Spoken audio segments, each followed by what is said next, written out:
Hello everyone and welcome back to Let's Play Metroid.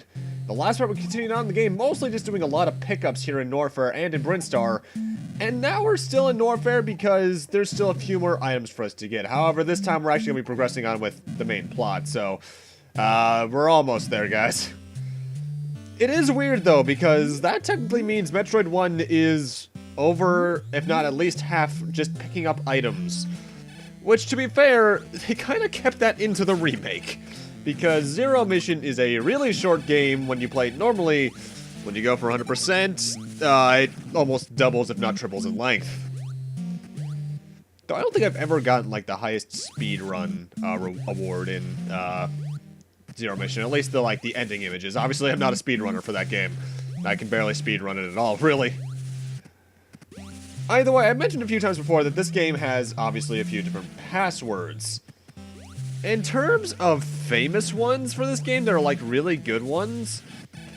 The one that immediately comes to mind is NAR password, which is basically NAR password followed by a bunch of zeros to fill up the rest of the space in the 24 characters.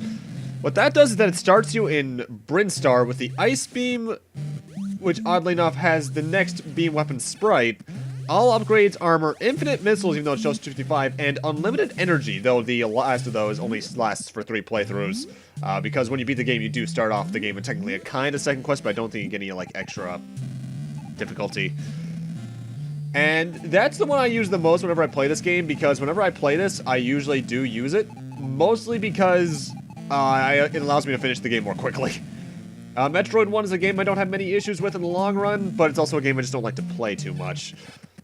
Also, I rolled underneath that fake lava there, but in order to get out, you actually have to shoot the far right block of it to be able to jump over it. So keep that in mind for later.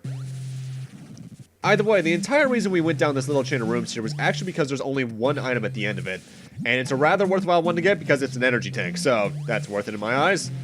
Though now that I got this, when I get over back to the door towards the right, I believe, I'm going to be jump cutting back to the green bubble room that I went on before this little chain of rooms. Not the one I started the part in, the one that was 2 below it, after I did my little bombing things.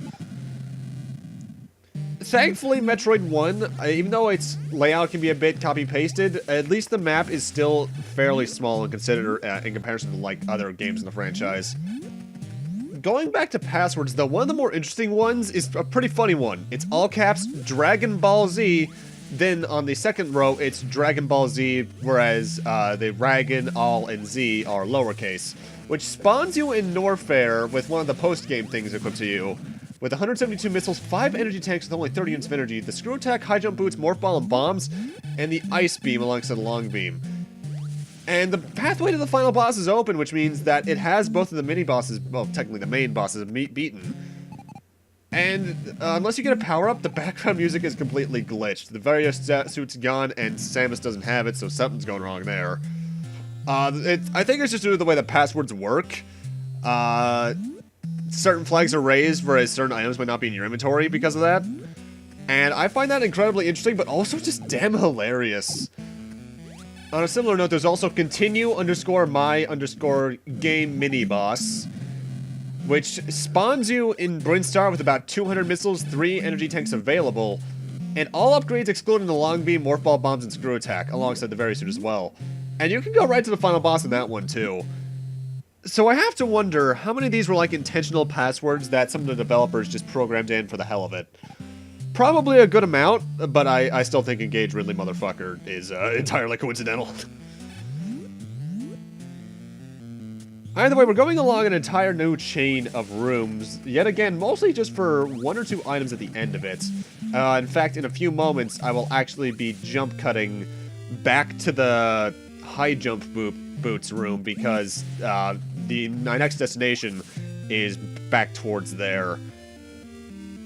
Although at this point in the game, once I get my major upgrade coming up, your goal can entirely change, because the 2 mini-bosses, quote-unquote, I technically consider them 2 of the 3 just normal bosses, you can approach them in whatever order you want. The intended order is for you to go back to Brinstar and do the one over there, but I'm actually going to be heading towards what's considered Lower Norfair first, because it's over here and I have all the items I need for it, so I might as well. Which I know is something you can actually do in Zero Mission as well, but you need to do this weird bomb jump / missile block, I believe it is, in the upper right of Norfair.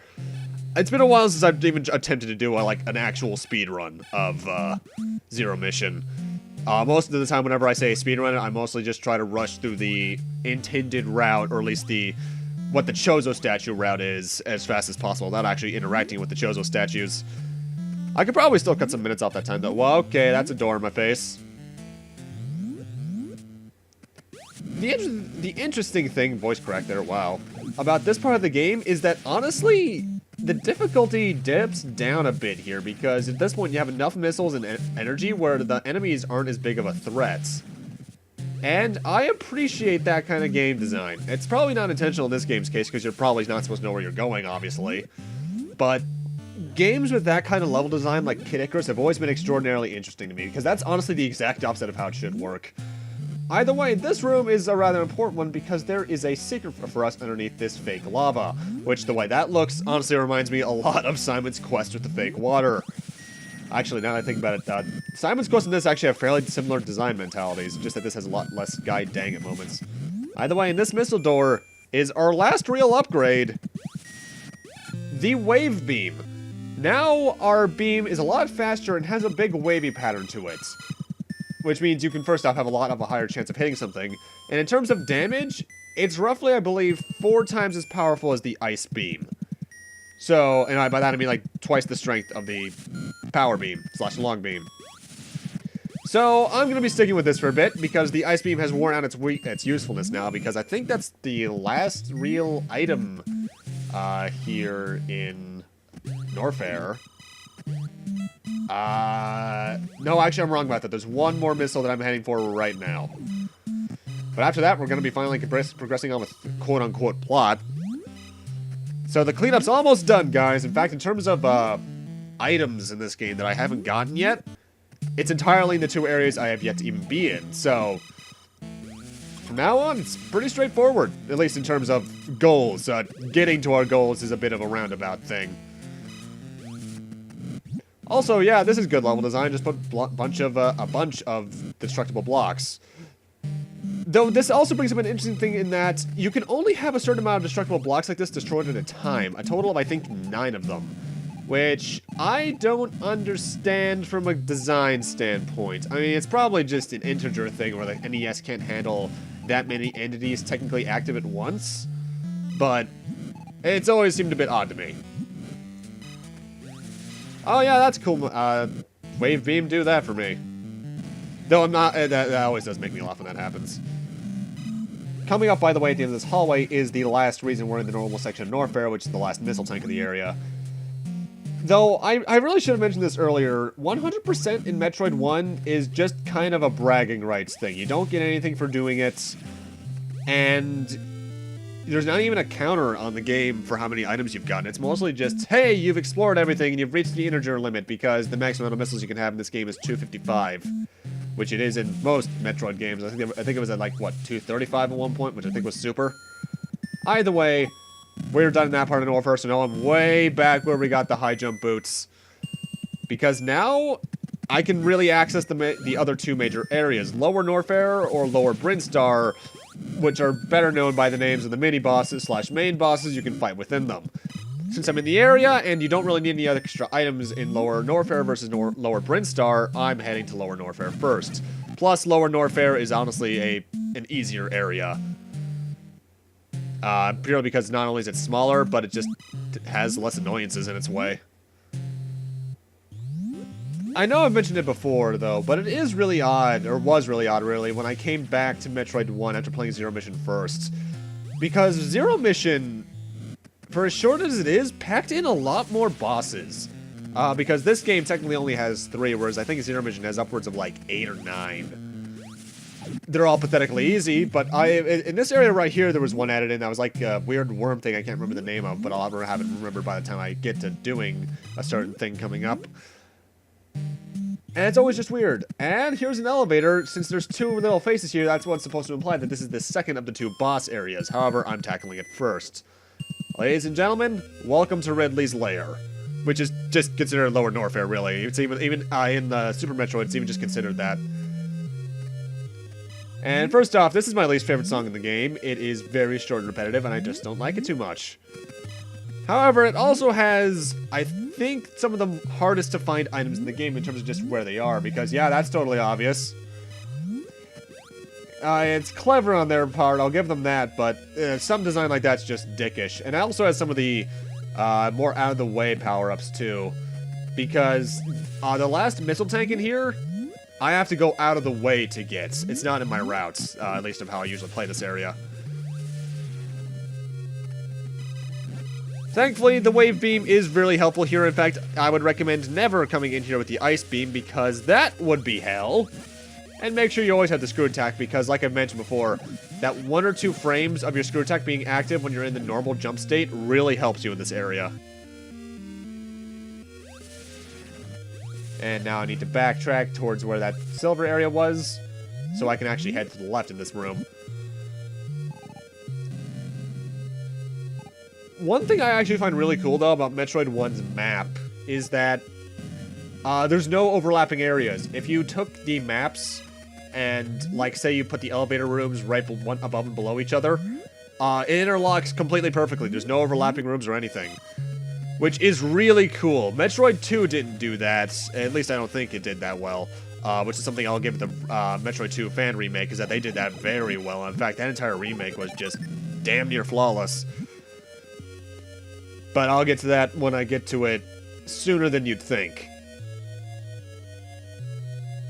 Also, slowdown. Ugh.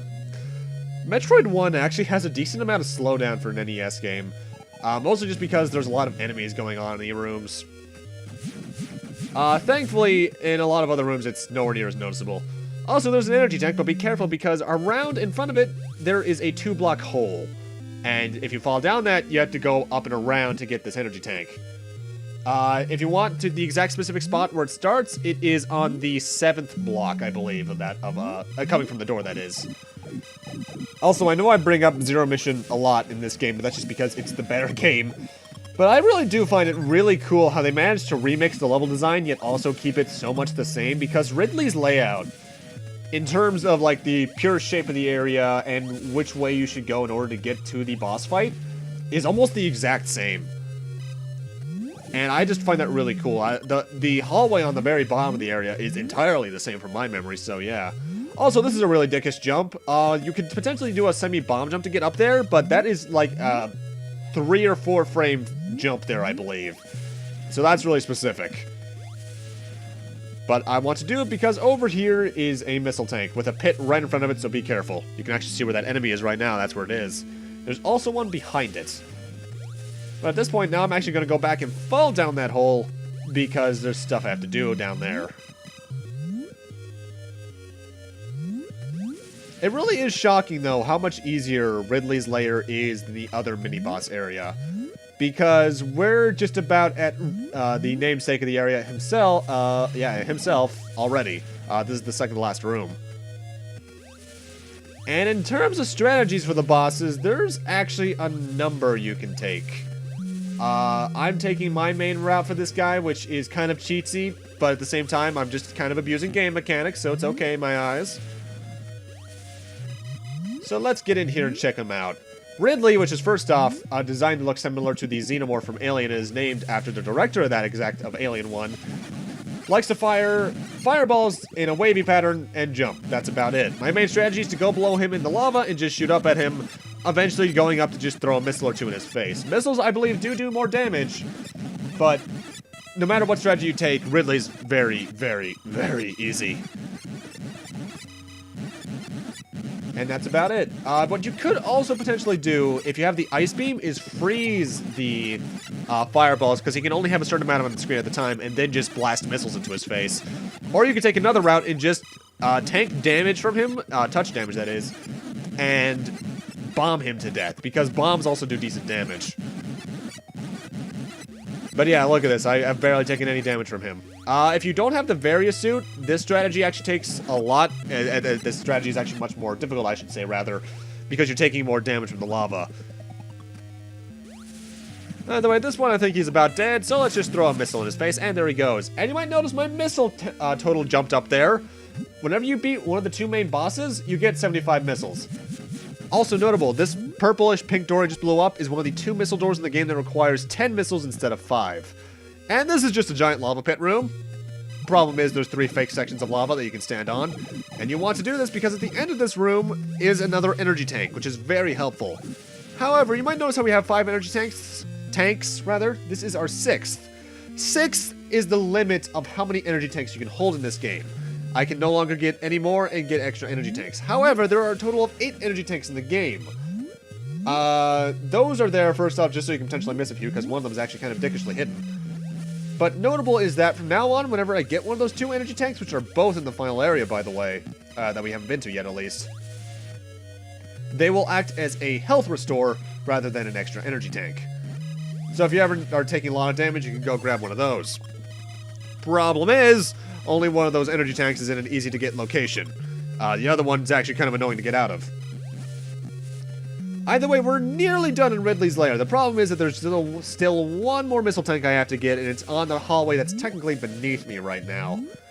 So I have to go down this little shaft to be able to go get it. Potentially what I could have done is when I got the second to last missile in this area, the one that was past the really dickish jump, I could have gone a long way left and fallen down a shaft to be able to get this in a route, but that would have also required backtracking no matter what, so I just decided to do this because at least it's only one backtrack in a game known for backtracking. It makes sense. And I believe said missile tank is actually coming up on the screen fairly soon, I would hope. Yep, by the looks of the timeline, I'd say it's in the next 20 seconds. But with me getting this, my purposes here in Ridley are now done, so I'm going to actually be cutting out of this hallway back towards that red shaft I was in, because that is the way to get out of this area. Okay, that's lava. It is kind of shocking, though, for being the area they intend you to do second for the mini-bosses slash... I hate calling them mini-bosses because they're two-thirds of the game's boss fights, damn it. It is shocking how much easier Ridley's Lair is than the other one. I can't tell, though, if it's because the boss is easier here or if the overall area is also easier. Because the other one has some fairly annoying platforming in it. That is thankfully reversed in Zero Mission. Because Zero Mission Ridley has a few more tricky jumps in it. And once I get out of this room, we're actually going to be back in the elevator room. So with that, I'm going to need to end this off here. Thank you guys for watching, and in part 4, we'll be heading after the other boss area before heading off to finish the game. Notable though, by the way, even though I'm entering Norfair right now, I'm going to start next part by leaving Norfair and entering Brinstar, because you don't need to see the rest of normal Norfair anymore. We're done there. See you guys then.